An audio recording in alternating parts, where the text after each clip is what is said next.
నా పేరు పద్మశ్రీ. నేను ఇప్పుడు 6వ తరగతి చదువుతున్నాను. నేను ఇప్పుడు చదవబోతున్నా కదా మంచి మనసు. శంకర్ వారికి ఒకరోజు అడవికి పోతుంటాడు. కట్టెల కోసం. ఒకసారి అట్ల కట్టె పుల్లలు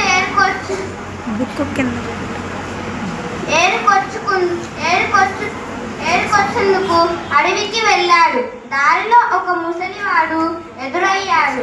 బాగా ఆకలిగా ఉంది నాయనా, నీ దగ్గర ఏమైనా ఉందా తినేందుకు అని అడిగాడు. శంకర్కి అతన్ని చూస్తే జాలి వేసింది.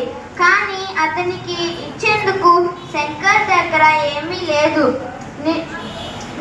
నిరుత్సాహంగా తల ఆడించి ముందుకు సాగాడు అతను. అడవి అంచులోనే అతనికి ఒక జింక ఎదురైంది. దాహంతో ఆ చుట్టూ ప్రక్కల అంతా వెతుకుతున్నది. అది నీళ్లు కోసం. శంకర్కి దాన్ని చూసి జాలి వేసింది. కానీ తన దగ్గర కూడా నీళ్లు లేవు. ఏం చేయగలదిగా? అట్లేను ముందుకెళ్ళి తనకు దొరికిన కట్టెపుల్లలు ఏరుకొని మూట కట్టుకున్నాడు. వెనక్కి తిరిగి వెళ్తుంటే ఒక గుడ్డాయన ఎదురయ్యాడు. నాయనా, వంటకు బోతిగా కట్టెలు లేవు, కొన్ని కట్టెలు ఇవ్వగలవా? నేను వండింది నీకు కూడా కొంచెం పెడతాను అన్నాడు. శంకర్కి అతన్ని చూస్తే జాలి వేసింది.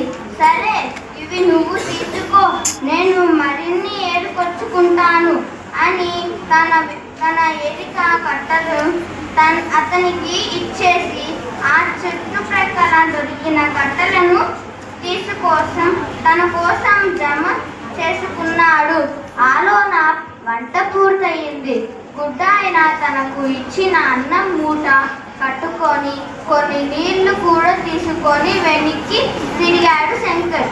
జింకకు నీళ్లు, ముసలాయనకు అన్నం ఇచ్చి తృప్తిగా ఇంటి దారి పెట్టాడు.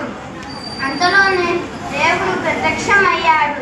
శంకర్ ముందు ఇతను ముందు కనిపించింది జింక ముసలాయనకు గుడ్డాయన అని నేను సృష్టించినవే.